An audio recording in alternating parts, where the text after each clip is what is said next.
Hey everybody, welcome back to another Datasheet Deep Dive. This time we're talking about the Sicarians. So those are these two infantry units from AdMech, the Rust Stalkers and the Infiltrators.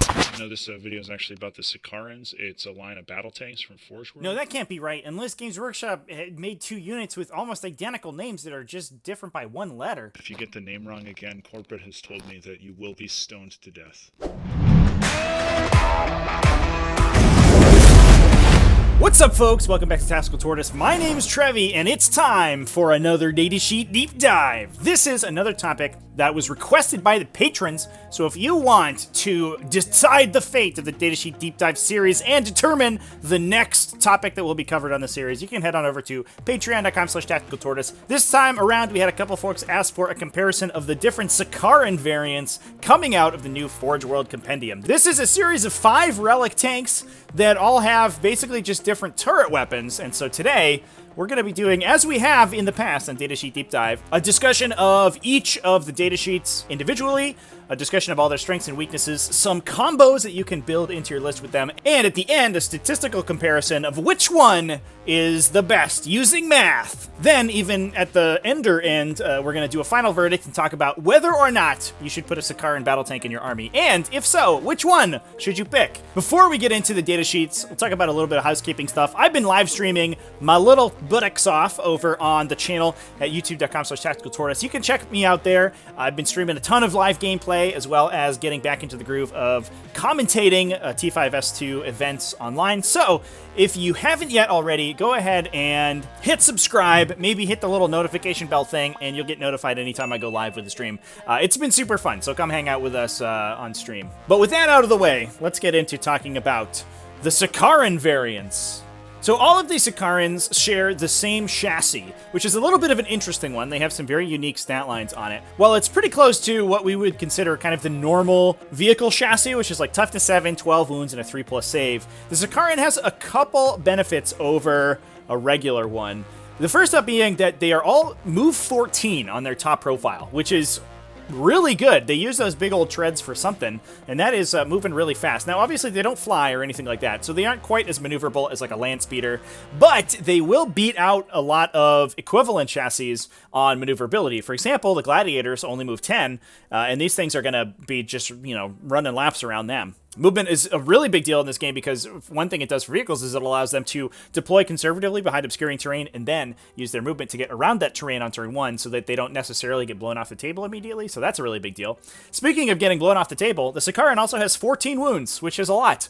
So far we're seeing sort of a combination of speed and survivability being the two hallmarks of this chassis, and that survivability is further increased by a 2+ armor save. So a lot of times you can benefit that with a couple abilities that we'll talk about, and you get that down to a 1+ save or even more, and that makes it actually difficult to kill this thing with not super high AP weaponry. Unless you're shooting, a melt-a-gun or a melt-a-rifle in the appropriate doctrine, it's gonna be sitting on probably a 5+ or even a 4+ save. A lot of anti-tank weaponry caps out at -3 AP, and if you are at a 2+, that only brings you down to a 5+ save already. So any benefits that you can add to their armor save at all actually greatly increases the survivability of your Sicaran, and makes it not as important to put an invulnerable save on them as it would normal vehicles. Otherwise, they have a pretty standard Space Marine profile. They come in at a 3+ ballistic skill, which is just fine. Their combat profile sucks because they're a vehicle and they don't have any weapons or arms. They explode for D3 mortal wounds, and they come packed with the Martial Legacy ability. Martial Legacy is the updated version of the old relic tax rule that relic vehicles like the Sicaran had to pay in order to be included in your list. How it works now is that the command cost of a detachment that includes any vehicles with the Martial, or any units with the Martial Legacy ability, is increased by 1. Now, I'm not 100% sure whether it's increased by 1 for each instance of Martial Legacy that's inside that detachment. I think it does, but I'm not 100% sure if like effects like that will stack in this case. So I guess that would be a question for the future. But at the very least, you're going to be spending a CP to bring any Sicarans in your list whatsoever. So when we're considering this, and when we consider the efficiency and the points cost of each of these Sicarans later on in the video, keep in mind that they're going to be costing you a CP. Now, what you get for that CP and the points that you spend on this vehicle is the chassis that we just talked about with a big turret weapon stacked on top and 1 heavy bolter. And that's it. Now, there are 5 varieties of the Sicaran: the Arcus, the Punisher, the Battle Tank, the Venator, and the Omega. By your powers combined, I am Captain Sicaran. Each one of them can fit either 2 heavy bolters for 30 points on their sponsons, or 2 las cannons for an additional 50 points, and in addition take a storm bolter and or a hunter killer missile for 5 points each. Now, in this video, we're not going to be talking about them with the sponsons included, because those don't really matter when we're talking about which one's better, because you can put the same sponsons on any one. Their base chassis are the same, so all we're basically going to be talking about is differences in the turret weapon and subsequent cost. So with that, we'll start talking about each individual Sicaran profile one at a time. Now, I will apologize beforehand. These are all from a preview video of the Imperial Armor Compendium book. I don't have access to a copy of Imperial Armor Compendium right now, so it's going to be a little illegible. There's going to be some fingers in the way. There's going to be some fuzziness. So I'll just apologize now for that. Please forgive me. But we'll go in ascending order of points value and start with the Sicaran Arcus, which comes in alongside the Punisher at 155 points. The Arcus is an interesting one. Now, the Sicarans have a little bit of a ongoing theme throughout all of their weapon systems. Outside of the Punisher, which is a high volume, 1 damage weapon, and the Venator, which is a low volume, high impact weapon, all of them are sort of moderate attacks, kind of mid-range attacks, which are typically very good, especially in the meta, as people are bringing a lot of Gravis and Intercessor style models right now. The Sicaran Arcus is emblematic of that. It comes in with a multi-launcher, which is a 2d6 shot blast weapon for strength 6 -1 AP, 2 flat damage, 48-inch range, but the kicker, it can shoot stuff out of line of sight. So, unlike all of the other Sicarans that we're about to talk about, the Arcus is unique in that it has indirect fire, which there's not a lot of indirect fire in the game right now, and this coming in at almost a Scorpius profile is like kind of a big deal. Obviously, the AP is not quite as good as the Scorpius, but it is a 2d6 shot weapon, so you could potentially be doing a lot of random plinks with this guy. And a flat 2 damage blast could give you a couple extra shots occasionally.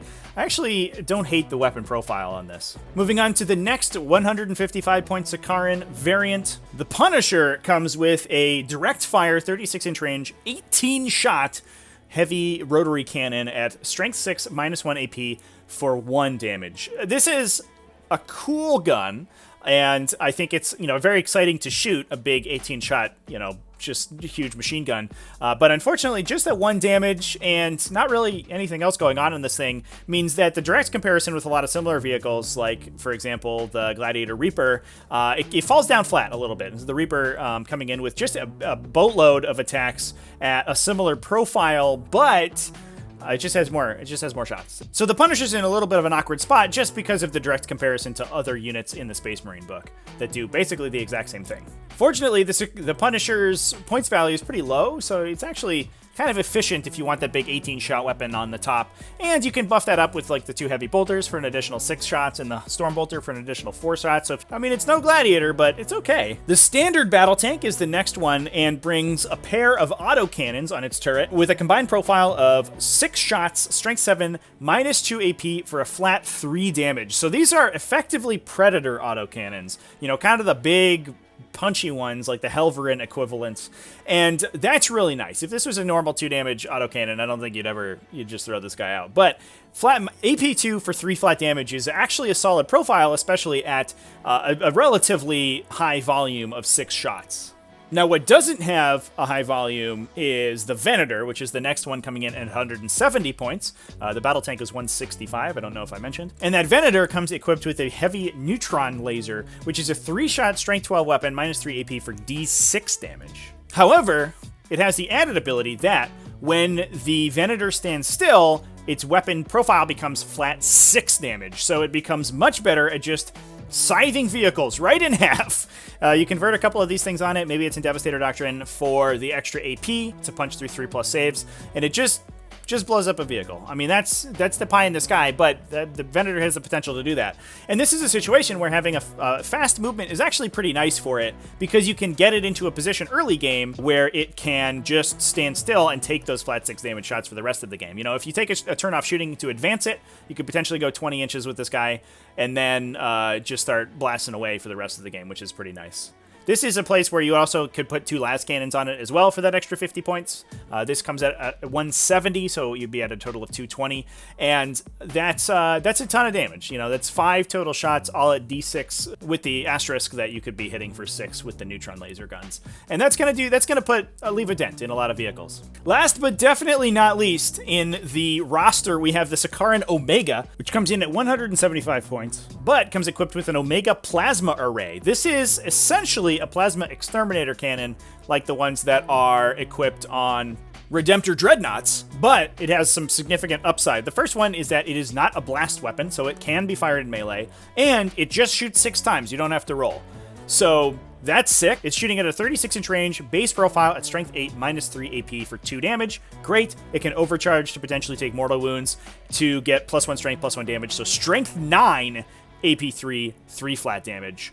Awesome profile on this weapon. It's no surprise that this is the most expensive one, because this profile is hyper flexible. If you're going against other Space Marines, you can shoot Gravis armored stuff, overcharge to one-shot them. Intercessors will just die on 2s to the standard shot. It's good at killing vehicles. It's fine against infantry. It's not great against sort of guardsman equivalents, but I mean, it's just a solid stat line. So looking at all these holistically, what are the benefits of the Omega? First off, it's super fast, especially for a ground vehicle with that move 14, so it's going to be able to get the shots it wants whenever it wants to. It's also relatively resilient at 14 wounds, which is kind of an awkward place to be for a lot of things to kill you. A lot of things can take 12 wounds out, but 14 becomes, it takes an additional unsaved wound. And a 2+ save, especially once it's buffed, can make it very difficult to kill if you don't have any AP, if you don't have any super high AP weapons or ways to increase your AP. And lastly, almost all these profiles have sort of a moderate volume of like mid-range style shooting. So outside the Venator and the Punisher, which are very specialized, each one of these can fire 6 shots or more at a relatively decent profile that can plink off vehicles, it can kill infantry. They're all very good against sort of other Marine stat lines, which is solid because they have a lot of flat damage values that are in a really good spot. Now, all of the Sicarans share the same keywords. They're vehicles. They are not core, so they won't benefit from your rerolls or chaplain auras or anything like that, but they do have the smokescreen keyword, so they have inbuilt access to a -1 to hit buff, and being vehicles, they're going to benefit from a billion different vehicle synergies that we've talked about in previous videos. Now, in the datasheet deep dive we did on the Gladiator variants, we talked a ton about all of those particular vehicle synergies. So I'm just going to go through them very quickly in this case, and we're just going to see how fast we can speed run through. In the Space Marine Codex, we have Armor of Contempt, which can protect against mortal wounds. Smokescreen, like I mentioned, gives them access to -1 to be hit. The Tech Marine... all of the Tech Marine profiles have Awakened Machine Spirits, which gives them +1 to hit, which is awesome. Master of the Forge as well can max repair rolls on them, and with 14 wounds and a 2+ save, it's unlikely a lot of times that your opponent kills them cleanly, so being able to repair them is very solid. If your opponent has very high AP and you want to get an invuln on them, you have Psychic Fortress to give them a 5+. Honestly, that's less useful because they have a 2+ base armor save like they talked about before, but it's still worth talking about. In terms of custom chapter tactics, Scion of the Forge make it harder for you to bracket them, and especially for the Venator, a lot of the individual reroll chapter tactics are very good, so in this case, the Salamanders Forged in Battle is solid for units that make a low volume of high impact attacks, so Venator specifically. The other versions make a moderate to high volume of attacks, so having that single reroll isn't super important, but it is nice to have, and Master Artisans has the same effect as well. Now, talking about all of the individual chapter synergies, a lot of these are going to sound very similar to other videos that we've talked about before, so we'll just go through them relatively quickly. The one that's different is actually Raven Guard. I think Raven Guard is not a terrible place for these Sicarans, because the Raven Guard ability to give them access to light cover brings them down to a 1+ save against things that are far away and don't ignore cover. And that's a big deal. Obviously, AP 3, which is right where a las cannon and a lot of other equivalent anti-tank weapons sits, only gets them to a 4+ save, and anybody who's played against Terminators in cover knows that that's really obnoxious to deal with. AP 2 weapons, like crack missiles or something similar, only gets them to a 3+ save, and they're able to shrug that damage off extremely well, especially alongside the smokescreen keyword. So I actually really really like Raven Guard for the Sicarans in this case. Space Wolves can give them reroll once they hit with the Mordekai's Teeth Bolts. Black Templars can give them a 4+ invulnerable save for a turn if you feel that you need it. Deathwatch can give them rerolls to wound against one specific battlefield roll if you need that. White Scars can allow vehicles to advance and shoot with Hunter's Fusillade or outflank them with Encirclement. Now, because the Sicarian has such a base high speed and its weapons aren't particularly short range or range dependent, I actually don't think this is very relevant, but I think it's worth mentioning. I think generally you're going to deploy this thing on the board and you're just going to be able to zip it around with its standard movement, but advancing and shooting on a base move 14 is actually pretty solid. Ultramarines have martial precision, which is very good for the Venator because you can guarantee shots through any hit modifiers. You can get one of those 3 shots to automatically hit for a CP. They have a couple effects to get reroll 1s to hit on these guys, including Avenge the Fallen and Gilliman's Aura. And rapid redeployment is especially good for fast vehicles because you're able to pull them back out of line of sight if you very much need to if you're not taking the first turn. Now, Dark Angels is another place I actually really like these guys, especially the Arcus for them. Dark Angels tend to be pretty solid with indirect fire weapons because their chapter tactic gives them +1 to hit as long as they don't move. And generally, you're not really going to be like moving these guys very often, especially if they have indirect fire and don't need to try to get a line of sight. Also for the Venator is already incentivized to stand still, so getting +1 to hit on top of that is pretty good. Dark Angels can also extend their range with their Super Doctrine, also very good for indirect fire that a lot of times you can deploy important stuff out of range of, but the Dark Angels say, nope, we're going to get you. You can also situationally give them -1 to be hit from a Dark Shroud, which is pretty useful, although they already have Smokescreen available to them anyway. Salamanders have a lot of ways to buff vehicles, especially in their Psychic Tree. Drakeskin and Fire Shield both are applicable to vehicles. You can bring these guys up to toughness 8 with Drakeskin, and Fire Shield gives them an additional way to be -1 to be hit. Also, the reroll wounds is pretty good, especially for the Venator. Stuff with a low volume of last cannon equivalent shots, getting that free reroll to wound is pretty solid. And having a 2+ save and ignoring AP1 makes these guys very resilient to stuff like heavy bolters or autocannons, which come in at AP1, and these Sicarans are going to be able to shrug off with a 2+ armor save. Imperial Fists have access to +1 to hit from Torgaradon. Fortify can add some additional repairs for vehicles, and Tank Hunters, if you have a pretty reasonable volume of shooting, can give you +1 to wound, which is pretty solid. The big one for Imperial Fists, though, in this case, I think, is their Super Doctrine. Anytime you can bring a relatively high volume of kind of mid-range shooting, like anti-tank shooting, the Super Doctrine kind of goes crazy. So, if we consider the standard Sicaran battle tank profile, which is strength 7, so it benefits from the Super Doctrine, the Arcus unfortunately won't, comes in at a flat 3 damage at AP2, AP3 in the Devastator Doctrine, so it's going to be hitting pretty hard in that turn.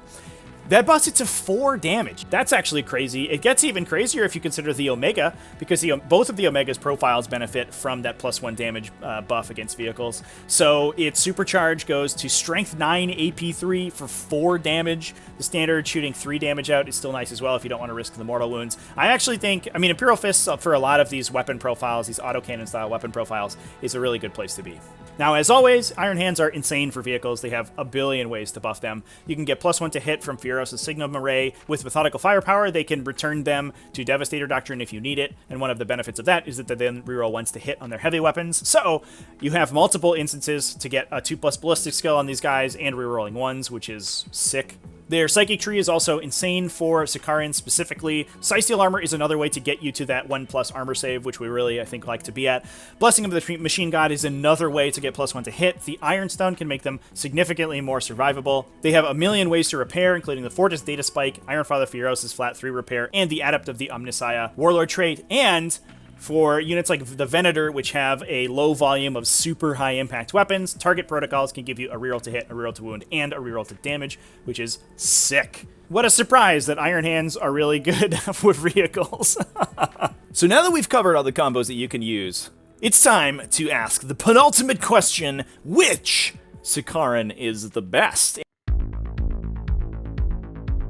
And to answer this question, we turn to our best friend, math. So just like the other videos in which we've compared various varieties of unit type, we'll be comparing the damage output of each of the Sicaran variants with 4 very common defensive profiles that you'll find all the time in the game. Those are guardsman equivalents, aka toughness 3, 5+ armor save, little dudesmen that you're gonna blow up super hardcore. Marine equivalents, which are 2 wounds, toughness 4, 3+ save, power armor boys. Vehicle equivalents, which are toughness 7, 3+ save, and typically 12 wounds, but for vehicle equivalents in the next category, knight equivalents, we're just gonna be looking at the maximum damage that each of these things can do.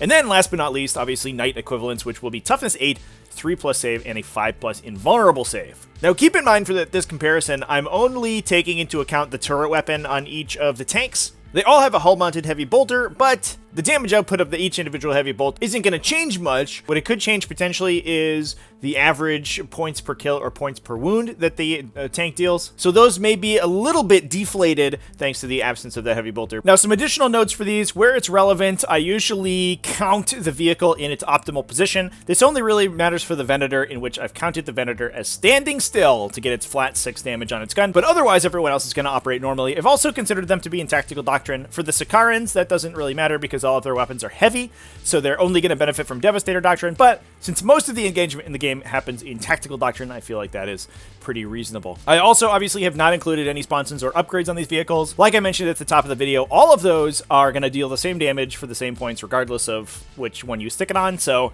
you can make a determination whether or not those are worth it on your own. Now, looking at fighting guardsman equivalents, obviously the Sicaran Punisher comes out top here with its 18-shot rotary cannon. Kills 8.33 guardsman equivalents every time it shoots.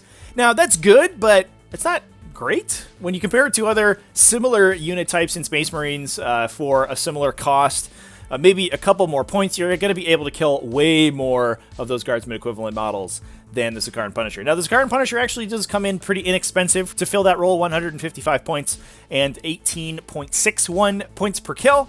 Is a pretty reasonable exchange rate for this guy, but it's not amazing. But so I think you can find something to fill that job better elsewhere in the Codex, but it is paying a lot for its mobility and its resilience, obviously. Outside of the Arcus, which I did give a little bit of a bump to its profile thanks to the blast rule, comes out to around 4 kills or 38.75 points per kill, whereas the other tanks aren't going to be doing too much. The Battle Tank and the Omega are around the same 3.3 kills each for them. The Venator sucks at killing infantry, should only kill 1 or 2, but that's not super surprising. Versus Marine equivalents, things stay relatively the same. The Punisher is still good at killing Marines, although it's not great. It is only netting 77 points per kill, averaging 2 kills every time it shoots that big gun.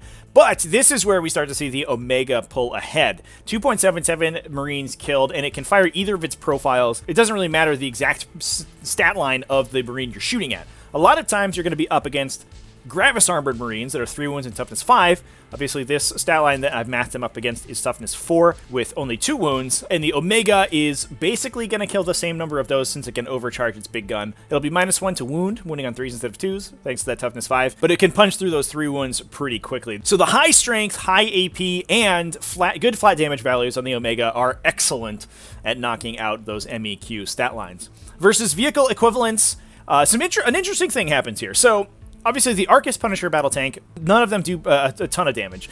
The Sicaran Battle Tank is actually a little bit disappointed with the amount of damage that you get out versus a vehicle with them, but unfortunately, that's sort of a side effect of the Strength 7 on their guns, meaning they're wounding on 4, so only half of their wound rolls will convert into saves that the opponent has to make. And in this case, I've considered the Sicaran Omega to be overcharging, so it's shooting flat 3 damage weapons.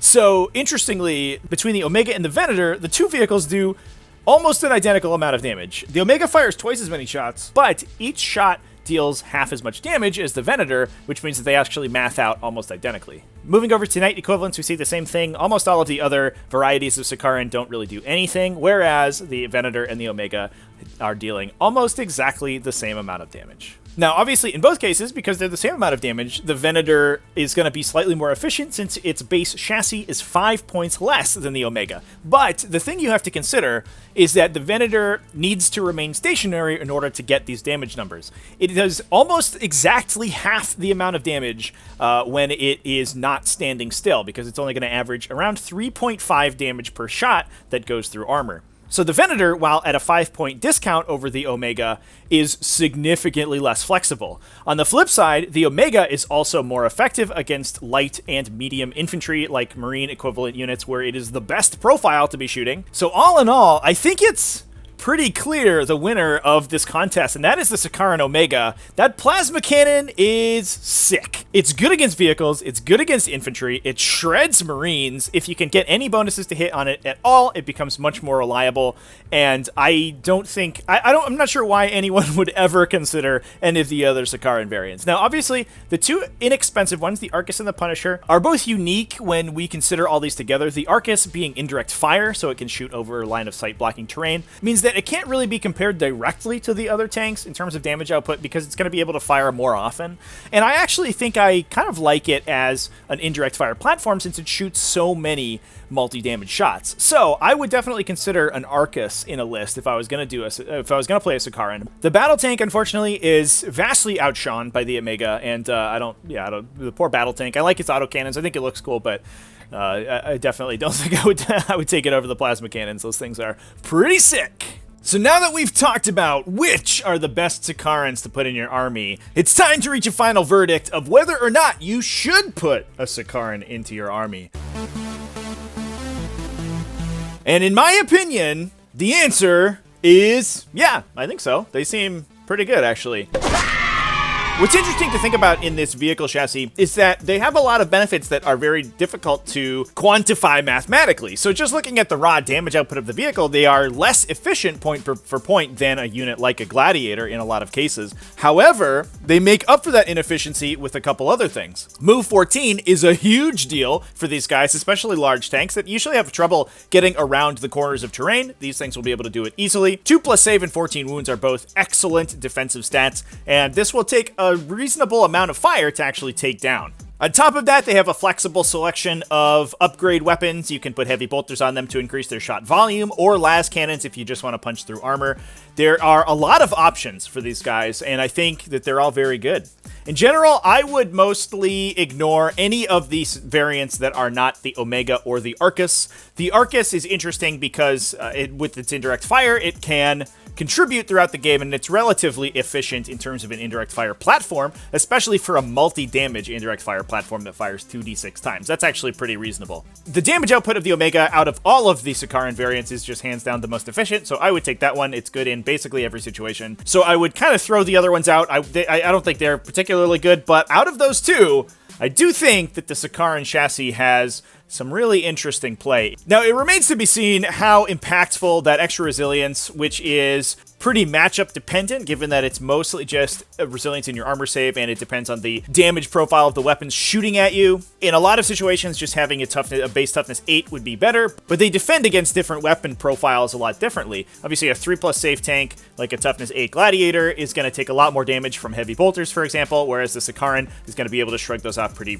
easily. However, Eradicators are going to blow up a Sicaran, whereas a Gladiator may be able to fade that damage. So depending on the specifics of your meta, the resilience of a Sicaran may matter more or less, and depending on how much terrain is on the table and the exact situation and the list that you're playing in, the movement may be more or less valuable for the Sicaran than on another tank. But I think those are two very unique advantages that the Sicaran has over most other Marine ground vehicles. I think this is the fastest Space Marine ground vehicle. I haven't looked that up, so so that might just totally be wrong. But everything else has fly or is a biker that is faster than this thing. So I think it just goes super fast, and that's sick. So yeah, I'd play a Sicaran. They seem pretty good. Thanks for watching this Datasheet Deep Dive, everyone. This was a topic that was suggested by the patrons, and it was actually a really fun one to talk about. I haven't really delved into the Sicaran tanks, and they seem pretty decent in the new Imperial Armor Compendium. Obviously, you can join the Patreon at patreon.com/tacticaltourist if you want to give your vote as well, and you can join our membership down at the link below, where you get some cool access to some emojis and badges for the channel, which is pretty sweet. Thanks again for watching, everybody. Hope you enjoyed this video. Remember to keep it classy, folks, and have happy wargaming.